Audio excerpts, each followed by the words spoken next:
What is the one where you say the bad thing instead of writing the bad thing? Defamation. Let's not get sued for defamation today. Allegedly, allegedly, allegedly. Hey, party people. Let's talk about what fashion can learn from the tech industry. Okay, I know the tech industry gets a bad rap, but there are things that they do correctly. I think fashion can benefit. And listen, these things might not be exclusive to tech. It's just I don't know about every industry under the sun. So, if you want to say things like, well, my industry does it great, lovely, I'm glad. Okay. But let me tell you how I know so much about the tech industry, because I am notorious for saying things like, oh, I don't talk about that because I don't know nothing about it. I will tell you how I know so much about tech. Number one, I have lived in Silicon Valley for the last 20 years. That is the San Francisco Bay Area. And it's like in the air. Like I've learned through osmosis. I read this amazing food essay once where they were talking about how the reason why certain cities like San Francisco and Paris have such amazing bread is the ambient yeast in the air. Okay. Like ambient tech is in the air over here. Okay. You can't help but soak it into your very bloodstream. Okay. Number two, my husband, who I have been with for 20 years, he has worked in tech for the last 30 plus years as a software engineer. He's co-founded like 5 companies and has had some successful exits. And if you work in tech, you know what that means. He has had job titles like CTO, Chief Technological Officer, Chief Architect. He loves to build product. That's his thing. Okay. And I often equate software engineers with fashion designers, because in tech, software engineers, they build the tools, the product that the company is centered around. Everyone else at the company is making the tool prettier or selling the product, promoting the product, but the software engineers are building the product. And the same goes for fashion designers. Fashion designers with the whole design team and product development, they are building the product and everyone else is selling it and promoting it and building a website for it and so forth. So you see the parallels there? So my husband is a fashion designer in his own industry. And listen, Dinks for life, double income, no kids. We live these quiet lives without children. We love our work. We talk a lot about our work. And my husband definitely knows a lot more about the fashion industry than your average anybody who doesn't work in the fashion industry. He might know more about the fashion industry than you, to be honest, because I talk his ear off. He talks my ear off. There we go. Okay. And on top of that, I have been on YouTube since 2015 and I have been a full-time content creator since 2017. And when you are in this work, it's literally your job to keep abreast of apps that are coming down the pipe and new technologies that are being developed and social media and marketing, internet tools, editing software, just like all kinds of things, right? So that's my background. There's my resume on how I feel I am qualified to talk about these things. I want to talk about 4 different things that we can learn from the tech industry. Number 1, when tech, I was going to say tech guys, and then I'm like, that's not gender inclusive. But then it's like, there's just so many guys, but there should be more women. So when tech people want to start a business, generally the rule is you have the product person and you have the PR person. Okay. They don't call it that. That's something I made up, just shorthand for you, but that's how that works.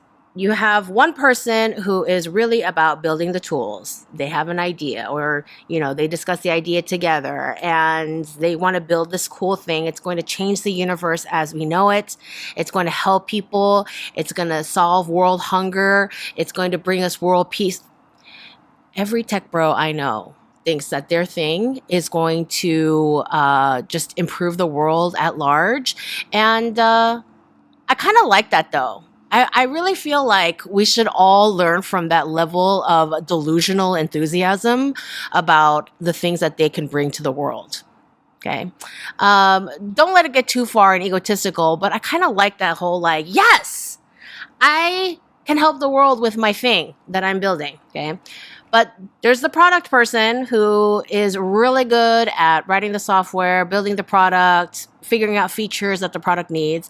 And then we have the PR person. And the PR person is extroverted and gregarious and can schmooze like nonstop without missing a beat. You ever see those people who get off the flight like instantly on the phone with 17 people that they're going to have meetings with? You know, those people that were still shaking hands during COVID? They go to all the networking events. They know all the icebreakers. Those people. And they can talk up the product a storm to anyone who has any level of hearing left in their ears. Right? So you need a product person and you need a PR person. And the thing with fashion designers is usually they're like, they are so bad at self-promotion. Raise your hand if you are a fashion designer or on the creative end of things and you are self-proclaimed terrible at self-promotion. Okay? The rest of you who are not raising your hands are lying. Okay? And you know what? It's not a big deal. It's just generally how that works out. Okay, my husband is the product person, and he is not good at schmoozing. Like, he's good at being polite and nice and funny and stuff, but the schmoozing is different. Talking about himself and how great he is. No, he's not. He's not good at that. Okay, and that's fine because usually the PR people, they're not really good at building product. It's just, but they're partners now. You find a partner. Don't do it by yourself. Go find a partner and build something great together. They are always saying that old business adage, hire to your weaknesses. This is like an extension of that. Like, find a business partner that can do the things that are so difficult for you. Number 2, product strategy. My husband, who is recovering well from his accident, thanks for asking. That's not a joke. Like, I really do appreciate everyone who have been periodically messaging me or commenting, checking in on me on how my husband's doing, and he's recovering well, and he's starting a new business. And yeah, he was talking about product strategy and how they're going to build one tool and then they're going to start selling based off of that tool, but then they have to come up with the strategy as to what features they're going to add next, what features are the most pressing for it to really take off, and then what they can add later. They strategize that sort of thing with like a timeline and stuff. Whereas fashion people, and listen, I'm a fashion designer. I am not making fun of other people. I'm in it with you, okay? I recognize these weaknesses because I see it in myself, okay? So don't feel too bad about it. But we're like, oh, our creativity is the leader and we're just going to make beautiful things and don't put me on a timeline. Okay, but listen, I get that. And I want nothing more than to have all the time in the world to create beautiful things. But number 1, fashion is at the intersection of art and commerce. I say this 100 times. Let me say it 100 more times. Fashion sits at the intersection of art and commerce, which means you have to sell stuff. Okay. Number 2, I firmly believe that most creative people work best under some sort of restriction. The being told, okay, you can do these things, but you can't do this, like really forces people to get creative in the problem solving, whether it's with fashion, with features, with writing, anything. Put those restrictions on yourself. Give yourself some deadlines. I made a video the other day where I was gently, lovingly, playfully talking about people who cannot, discipline themselves in terms of time management. You need to give yourself some deadlines and actually stick to them. You need to give yourself some restrictions and stick to them. Okay. Product strategy isn't just about deadlines. It's about what you're going to be putting on offer, because there are a lot of components to building a collection. For one, you should start small, okay, because this is a major investment. Number 2, you should definitely incorporate things that are easier to sell. They're going to be your baseline products. the things that's, pay the rent and pay for the lights while you're working on future collections. And then you also want a few that are going to be really editorial pieces, things that magazines want to borrow for photo shoots, other social media content creators want to borrow to get the splashy thing. I have I'm mentoring a client right now, and so we were talking about what her splash products could be and what her baseline products could be. And she was talking about this one thing that she had where everyone wants it, and that's going to be her baseline thing. And she's like, well, isn't it going to be boring if I just keep selling this one thing? I'm like, well, if people keep wanting it, keep selling it. Okay. It's not boring if people keep wanting it. You just, provide some new colors, some new fabrications. So strategize what you're selling and when you're going to sell it. Allow yourself the freedom to be as creative with the design as possible, but also think about your business structure. And honestly, if you were in a larger company, this is the stuff a fashion merchandiser would do. They would help you with your assortment. They would help you with your product line and what you should sell and what sold last season. Like, that's what a fashion merchandiser does in a larger company. But in the beginning, when it's just you and the PR person, okay, you need to strategize those things yourself. Number 4, software engineers do not get hired by the fancy schmancy degree that they have from X university. Unless it's Google. Google only hires people from Stanford. Allegedly. That's mostly a joke, kind of. Not really. Anyway, tech companies, okay. I'm only speaking for people who work like directly as software engineers. Other departments could be different, but because I was, comparing software engineers to fashion designers before, I am speaking of software engineers now, but they don't get hired because of their fancy schmancy degree. Like, most people do not care. Okay. So you might be wondering how they get hired. They do have portfolios, okay? They don't look anything like a fashion design portfolio, of course. Nobody cares about the lace trim they put around their code, but they will actually send in code. They send in code.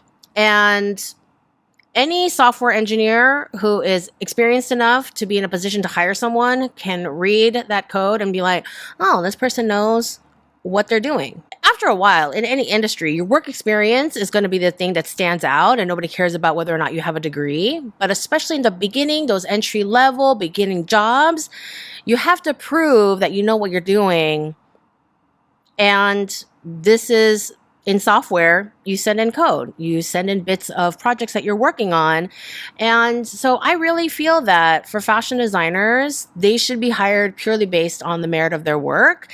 And who cares if they got it at Parsons or a community college no one's heard of, or just learned everything on their own and just, join my Patreon or never even heard of me. Who cares? Who knows? Okay. But it's just solely on their own learning that they bring to the table. Our industry right now, it's mostly like, especially if you want to work for someone else, the bigger the company, the more resumes they're seeing. They, submit things to a resume scanner. And if you don't have certain degrees and certain keywords in your resume, they don't call you back.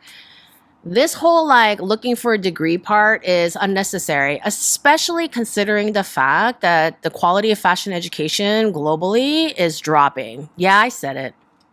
And the last thing I want to talk to you about today is what they call open source. Okay, open source is basically in software, people work on these projects, they program these projects, and they upload them online for other people to see. Open. Okay. And when they upload them for people to check out, there are varying levels of how open these projects are. Okay. Choose your own licensing adventure.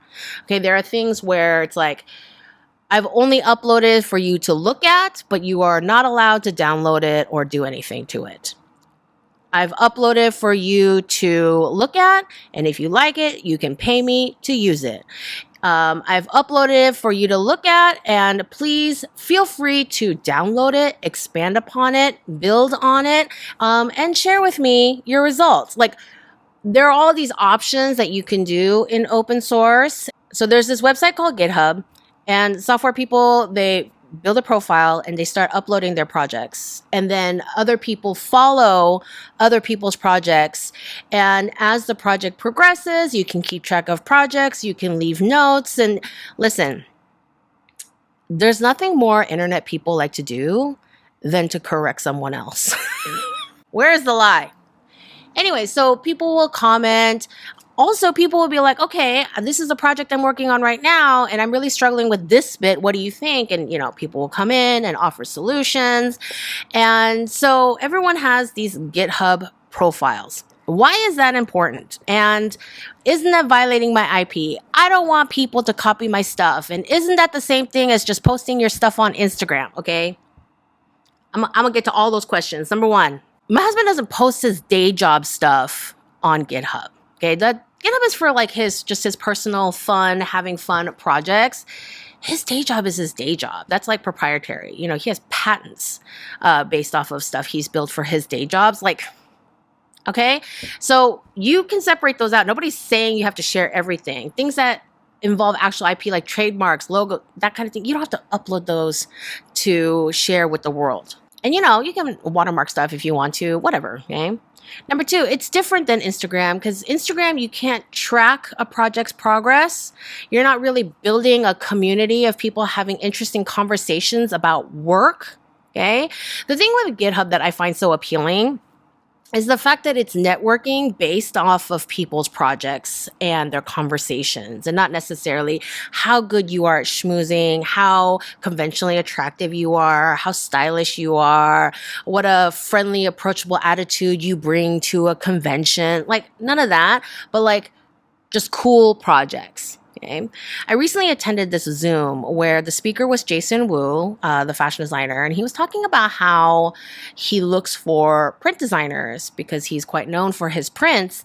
And people in the audience, they kept asking things like, oh, what software is the best? And what medium is the best? He's like, oh my God, guys, stop.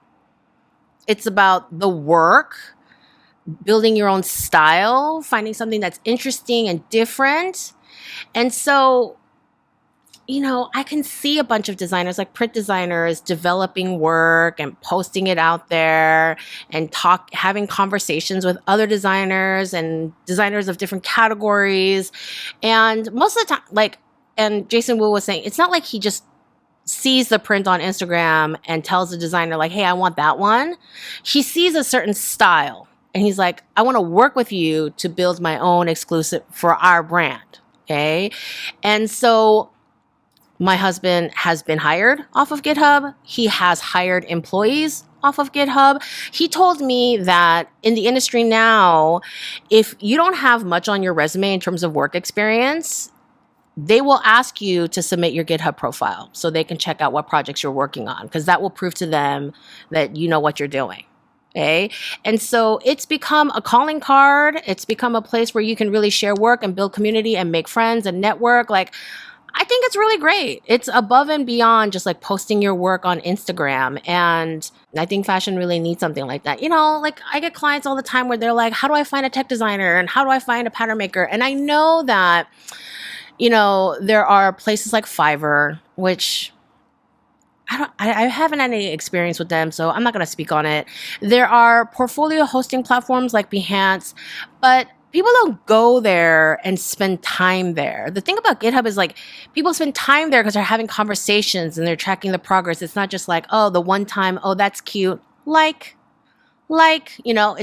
more community building and networking, which is so important in fashion, well, in any industry, and helpful.